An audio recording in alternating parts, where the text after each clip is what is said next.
You know, books have such an amazing ability to transform lives. Just the right message read at the right time often gives an individual the answers that they have been seeking. When Millicent Gale purchased her first book from a Seventh-day Adventist colporteur in 1979, things were never the same again. I then purchased my first little copy of The Great Controversy and Step to Christ, because most of my books that I read, I like those that are spiritual. I continue to purchase books. I have a library of books, to be exact, and all of them are from the Seventh-day Adventists. The Messages of the Bible, the most important book written, has been speaking truth and life for centuries. These messages on spirituality, vitality, and service are what propel the Central Jamaica Conference and its members to continue sharing the love of Christ with people like Millicent every day. 2013 is the year of the laity, and what a year it has been. If at no other time, the laymen and women of CJC showed that a life of service is more than going to church once or twice a week. They've dedicated their time, energy, and resources to the service of the Lord in a remarkable way. Leading up to the Year of the Laity celebrations on September 28, 7 pastors from the North England Conference joined us in Sharing the Joy of the Harvest, a week-long revival held in churches across the conference. Elder Hopetoun Moving's joy was also felt among other lay evangelists as they converged on the grounds of Camp Burley September 28. The baptismal service carried out by the elders that day saw 172 persons giving their lives to the Lord. It's a dream come true. Having worked with individuals over the years and seeing pastors submerging them into baptism, today's experience is a dream, is a sense of satisfaction. And to top it, my first candidate has been a bishop in the Pentecostal Church for approximately 50 years. And having the joy of submerging in myself give me a sense of achievement. I am elated. 1,000 laymen, women, and youth were awarded for their contribution throughout the year. Imagine having 3 dynamic sermons back-to-back in one evening. Add some soul-stirring music and engaging youth panel discussions, and you have yourself a hearty spiritual feast.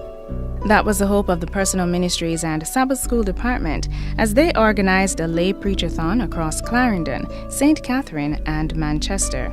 As a result, 121 persons were baptized. We've seen how persons have responded to the messages they've heard, but there are still others who haven't heard simply because they can't. In an effort to reach the hearing impaired, the Communications Department of the conference organized a special concert dubbed Silence on October 5, 2013, on the grounds of Sydenham Seventh-day Adventist Church. Our laymen and women continue to equip themselves for service through various training programs. The International Institute of Christian Ministries, through the Sabbath School and Personal Ministries Department, trained persons in areas such as children's religious education, local church leadership, personal evangelism, public evangelism, adult religious education, and youth and young adult religious education. 101 workers graduated from this program on November 5. In regards to formal education, the Willowdene Group of Schools has partnered with Northern Caribbean University to offer postgraduate programs on the Willowdene campus in 2014. Through the generous giving of past students, the old library has been transformed into the Rupert Ware Resource Center and Gloria Grant Library. Godly people should be healthy people too. The conference wholeheartedly believes this and has spearheaded many programs geared toward enhancing the mental, physical, and emotional health of our community. Programs such as our health clinics and the Breathe Free training focused on helping persons to quit smoking. The recent opening of the Adventist Resource Center, ARC, located on the Mandeville Seventh-day Adventist Church grounds, has brought hope to the community and its environs. This church, the food program, what they give to people, the food basket, is a blessing from God. And I just give God thanks every time for this church. Every Tuesday they just issue out this pleasant food basket for the poor. And just give thanks to God for this church. Being a high school dropout at age 15, this is a second opportunity for me to be what I really want to be in life. My dream is to be a forensic criminologist, and with the help of ARC, I'm getting there.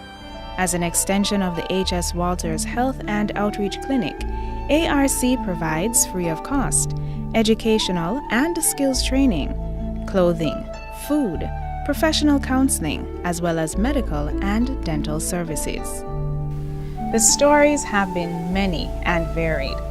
The work that has been continuing through Central Jamaica, phenomenal.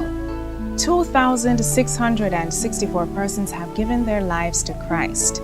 There's been an increase in the giving of tithes and offerings by 9% and 16% respectively. Now, these successes would not have been possible if not for the author of ages, our Savior, Jesus Christ. We will continue to, through His Word, spread the messages of truth and love until He comes.